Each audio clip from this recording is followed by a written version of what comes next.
پردہ ہو۔ پہلا فقرہ سنبھالی گیا قصیدہ عینیہ کا، یہ علی خالق نہج بلاغہ خدا بند فصاحت کے مرکز پہ لکھا ہوا وہ قصیدہ جس کا پہلا مصرع یہ ہے، اے سورج کی شعاؤں کے گریبان کو چاک کر کے، میں پھر پڑھتا ہوں، سورج کی شعاؤں کے گریبان کو چاک کر کے، اے سورج کی شعاؤں کے، جب تک ساتھ نہیں چلیں گے میں دہراتا رہوں گا، اے سورج کی شعاؤں کو گریبان کو چاک کر کے، آفتاب کا پیٹ چیر کر، اے کڑکتی بجلیوں جب تم برآمد ہوتی ہو تو تمہارے سامنے ذرائع شمس بھی شرما جاتی ہے، لیکن اس وقت تم پہ کیا کیفیت ہوتی ہے جب تم نجف جاتی ہو، اے کڑکتی بجلیوں، اے ابھرے سورج اور اے ماہتاب، تم جب نجف جاتے ہو تو کسی کالے غلام حبشی کی طرح نظر آتے ہو۔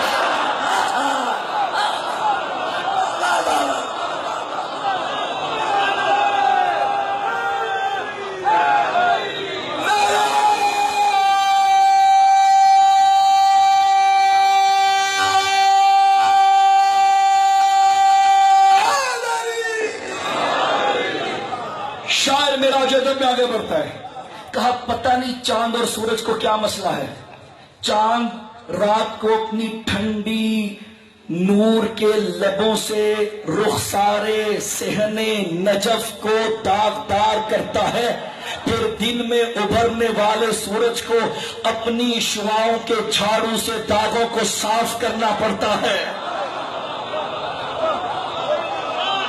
توجہ ہے کہ نہیں آپ حضرات کی؟ ادب کا شاہکار۔ اب اس کے بعد ایک فقرہ مجھے یاد آ رہا ہے، چھیڑ دیا نا اس شاعر نے ہمیں آفتاب اور ماہتاب کے ساتھ، بڑا معروف مکالمہ ہے مرزا دبیر و میر انیس کا۔ کیا مصرع ہے؟ خورشید سر شام کہاں جاتا ہے، مصرع بنا کے لایا حضرت میر، الجھا ہوا تھا سر رات دبیر ملا، کا ایک مصرع سوچا ہوا ہے بن نہیں رہا، سناؤ۔ کہا خورشید سر شام کہاں جاتا، مرزا دبیر نے کہا معلوم ہے دبیر کو جہاں جاتا ہے۔ جو گھبرا کے سن رہے ہیں ان کا کیا خیال ہے؟ معلوم ہے دبیر کو جہاں جاتا ہے، مغرب میں ہے مزار حیدر، چراغ جلانے کو وہاں جاتا ہے۔ یہ تو وہ ہے جو دبیر کو پتا ہے، اب وہ سناؤ جو سفیر کو پتا ہے۔ توجہ ہے حضرات کی؟ یہ اٹھے ہوئے ہاتھ نیچے نہ آئے۔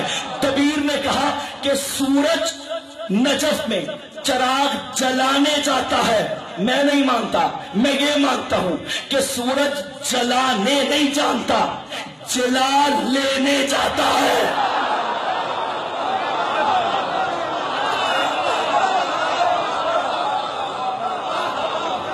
اس لیے کہ جو بانٹے وہ سورج نہیں ہے، جو علی سے ہنر ضیاء پاشی سیکھ کر آئے وہ سورج ہے۔ یوجداؤ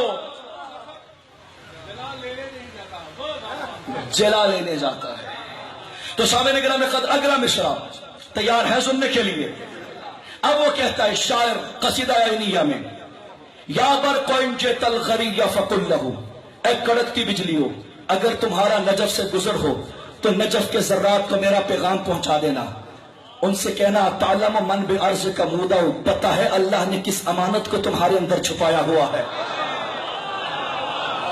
اب شیعہ سارے چپ کرے مجھے کوئی درد نہیں ہوگا، لیکن اگر سنی چپ کرے گا مجھے بڑی تکلیف ہوگی، چونکہ لکھنے والا رائٹر سنی ہے، وہ کہتا ہے میں بتاؤں علی کون ہے، ایک سنی کی زبان سے سنی علی کون ہے، وہ کہتا ہے نجف کی سرزمین فی قبل عمران و بعدہ الکلیم و عیسی یخفیہ و احمد یتبعو، تیرے اندر صرف علی نہیں چھپا ہوا، تیرے اندر آدم بھی چھپا ہوا ہے،